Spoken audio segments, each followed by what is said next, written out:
Allah menentukan kehendaknya. Tapi apakah kehendak itu bisa berubah?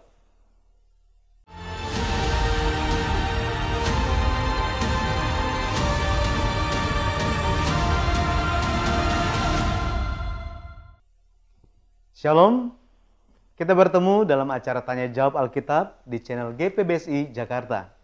Mari perkaya wawasan firman Tuhan dan memperteguh iman dalam Yesus Kristus melalui acara ini. Selamat bergabung bagi saudara yang baru mengikuti program ini. Silakan saudara subscribe, like, dan share video ini agar menjadi berkat. Jangan lupa klik tanda notifikasinya.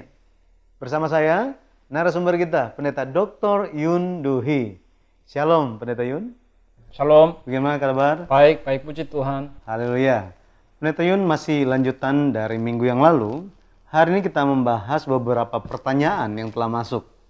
Dan pertanyaan dari Bapak Haryanto Renard dikatakan begini.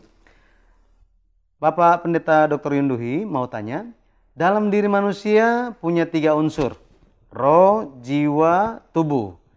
Pertanyaannya, kapan satu jiwa masuk ke dalam diri manusia pada saat Allah menciptakan manusia? Adam dan lahir manusia-manusia berikutnya. Jika manusia mati karena suatu hal, misalnya dibunuh, kecelakaan darat, laut, udara, atau hal yang lain, jiwanya kemana? Nah, kemudian ada lanjutan lagi, Pendeta. Hewan atau binatang pun punya unsur, bukan 3 unsur seperti manusia, tapi ada 2 unsur, yaitu jiwa dan tubuh. Pertanyaan yang sama ditujukan kepada binatang ini. Jika binatang mati, jiwanya pergi kemana? Nah, jadi ini pertanyaannya, Pendeta Yun. Ketika menciptakan langit dan bumi, pada hari ke-6 Allah menciptakan binatang dan manusia. Kejadian pasal 1 ayat 24 sampai 27. Nah, saat itu bagi binatang dibuatlah jiwa yang bersifat tubuh. Tapi bagi manusia, roh dan jiwa yang bersifat roh. Roh dan jiwa yang bersifat roh. Nah, bagi binatang ada jiwa, tetapi itu berpusat pada daging. Dan itu adalah jiwa hewan, yaitu suatu daya tangkap yang tidak bisa tersambung dengan dunia rohania. Tetapi orang yang memiliki jiwa yang bersifat roh, berpusat pada roh. Dan itu bisa tersambung dengan dunia roh. Inilah bukti bahwa manusia diciptakan dengan gambar dan rupa Allah. Jadi jiwa yang ada pada manusia dan yang ada pada binatang itu ada perbedaannya. Nah, jika manusia atau binatang itu mati, pertanyaannya lagi, jiwanya kemana, Pendeta? Coba kita buka ya, Pengkhotbah pasal 3 ayat 19 sampai 21. Karena nasib manusia adalah sama dengan nasib binatang, nasib yang sama menimpa mereka. Sebagaimana yang satu mati, demikian juga yang lain. Kedua-duanya mempunyai nafas yang sama, dan manusia tak mempunyai kelebihan atas binatang, karena segala sesuatu adalah sia-sia. Kedua-duanya menuju satu tempat, kedua-duanya terjadi dari debu, dan kedua-duanya kembali kepada debu. Siapakah yang mengetahui apakah nafas manusia naik ke atas dan nafas binatang turun ke bawah bumi? Jiwa manusia yang bersifat roh naik ke atas, dan jiwa binatang turun ke bawah bumi. Nah, dikatakan demikian kan? Baik, Pendeta.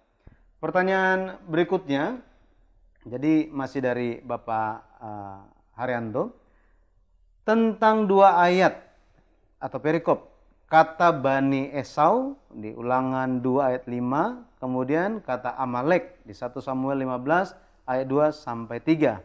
Jadi dikatakan, Tuhan melarang umat Israel menyerang Bani Esau atau orang Amalek. Keluaran 17 ayat 8 sampai 16. Tapi tetap terjadi perang antara umat Israel melawan Bani Esau atau orang Amalek. Tuhan izinkan umat Israel memperoleh kemenangan. Saat lain, Tuhan melalui Samuel menyuruh Saul untuk menumpas atau membunuh orang Amalek pada tahun 1050 SM. Jadi referensinya di 1 Samuel 15 2 sampai 3. Jadi yang menjadi pertanyaannya, mengapa Tuhan menyuruh umat Israel jangan menyerang Bani Esau, tapi di saat lain Tuhan menyuruh Saul untuk menumpas atau membunuh orang Amalek atau Bani Esau? Apakah Tuhan berubah kehendaknya dari semula? Kepada Esau, kakak Yakob, Allah berikan pusaka berupa gunung Seir.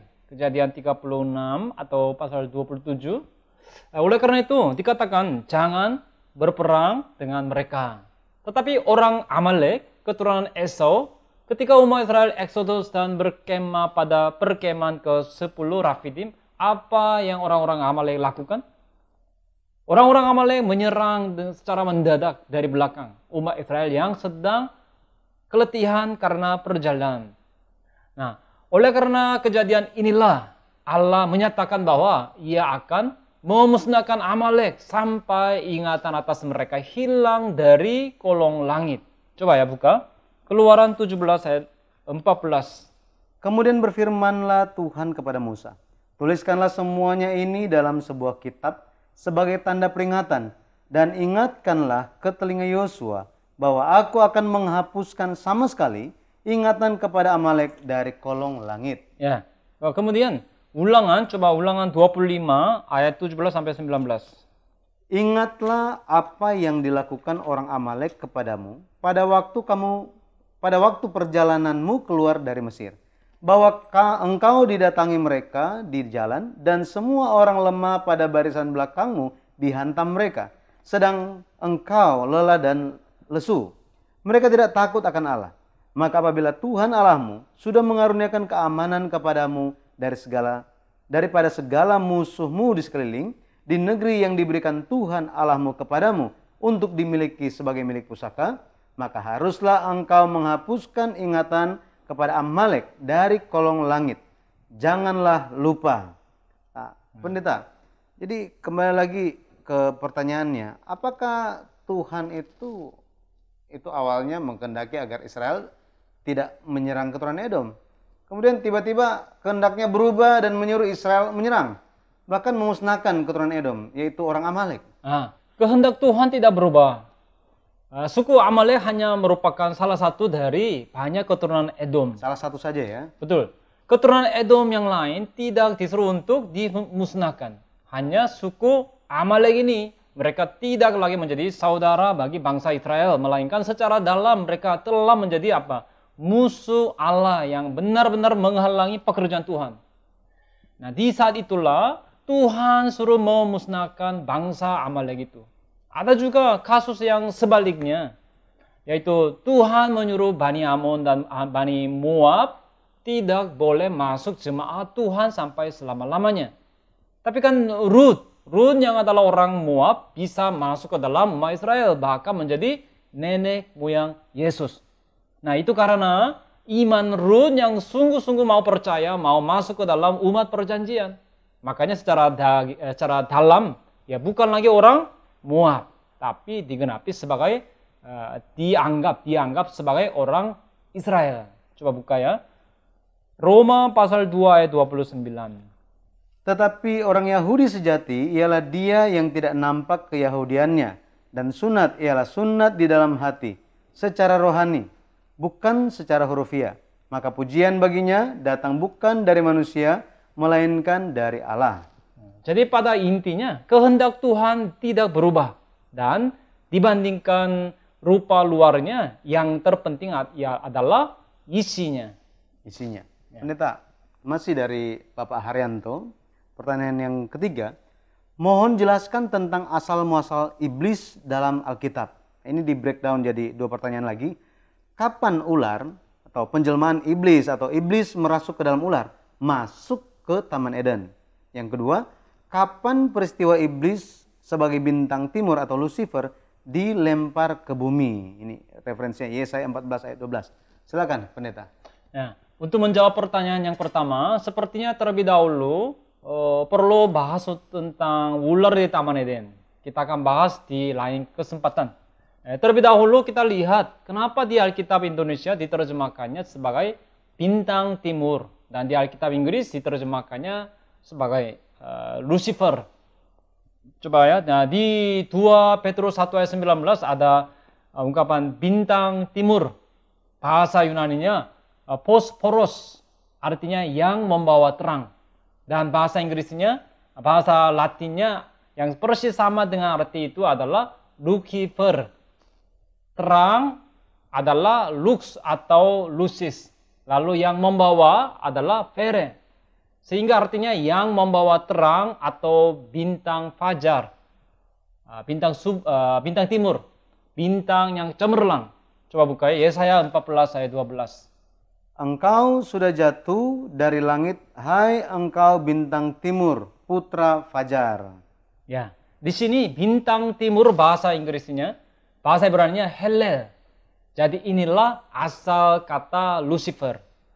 Nah, Lucifer adalah penghulu malaikat kasih, tapi ia jatuh dari surga. Saat itu ia menggoda sebagian dari malaikat di surga.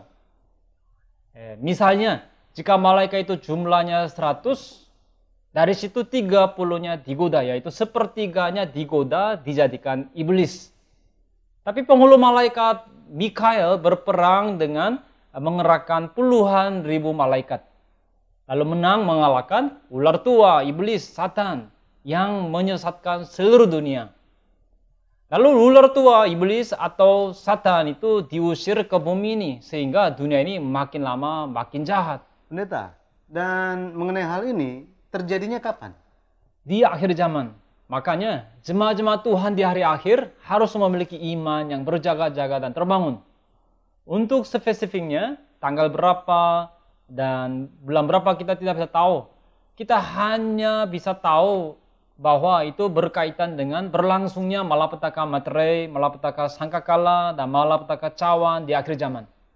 Ketika disebut bintang timur, apakah itu menunjuk pada bintang yang kelihatan, yang masuk ke mata kita? Bukan berarti bintang yang melayang di angkasa yang kelihatan oleh mata. Dengan simbol bintang tersebut, Tuhan mau mengajarkan jemaat kudus. Misalnya kita sebut bintang 1, bintang 2, itu menunjuk pada manusia kan? Orang yang menuntun banyak jiwa yang berada dalam maut ke kehidupan dan yang menuntun banyak orang kafir ke gereja itu disebut apa? Coba buka ya, Daniel 12 ayat 3. Dan orang-orang bijaksana akan bercahaya seperti cahaya cakrawala. Dan yang telah menuntun banyak orang kepada kebenaran seperti bintang-bintang tetap untuk selama-lamanya. Ya, yang jika menuntun orang yang mati ke jalan untuk hidup, maka bagaimana? Dikatakan bahwa ia tidak akan menjadi gelap, melainkan akan bercahaya seperti bintang-bintang di cakrawala. Tetapi sebaliknya apa itu bintang yang jatuh dari surga? Ia adalah orang-orang yang dikuasai oleh perkataan ular dari kepala sampai ujung kaki. Bukan sedikit, tetapi dikatakan banyak. Wahyu pasal 8, pasal 9, pasal 2. Itu sebabnya sebelum menghadapi kesengsaraan di hari akhir, apa yang harus kita lakukan? Kita harus mencabut dan membuang perkataan ular yang sudah masuk ke dalam hati kita. Mengusirnya dengan apa? Dengan tongkat besi firman Yesus. Jika begitu lebih detailnya lagi, apanya yang diusir? Misalnya perbuatan menjilat. Ayub, coba. Ayub 32 ayat 22. Karena aku tidak tahu menyanjung-nyanjung. Jika demikian, maka segera pembuatku akan mencabut nyawaku. Satu lagi, Amsal 26 ayat 28. Lidah dusta membenci korbannya, dan mulut licin mendatangkan kehancuran. Kata licin bahasa Ibraninya halak, yang artinya licin atau menjilat. Kita semua haruslah menjadi bintang-bintang rohania yang mana perkataan dusta tidak ada di dalam kita. Jika ada perkataan dusta dalam hati kita, maka berarti kita belum lahir kembali dalam roh air dan roh kudus. Yaitu tidak ada roh kudus, roh Kristus. Tidak ada roh Kristus, hanya penuh dengan roh-roh setan iblis. Coba buka, Amsal 29 ayat 5. Orang yang menjilat sesamanya membentangkan jerat di depan kakinya. Kata menjilat bahasa Ibrani di sini juga halak. Yang maksudnya menjilat di mulut saja padahal tidak ada hati. Itu perbuatan apa? Itu sama dengan membentangkan jerat di depan kaki orang. Lalu 1 Tesalonika pasal 2 ayat 5, coba ya. Karena kami tidak pernah bermulut manis, hal itu kamu ketahui.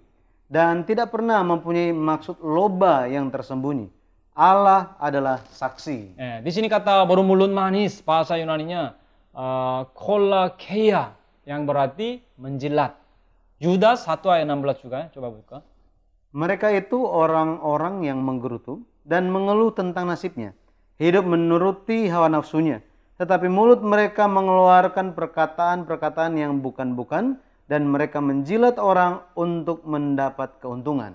Jadi pada pengantin Kristus tidak boleh ada perkataan dusta.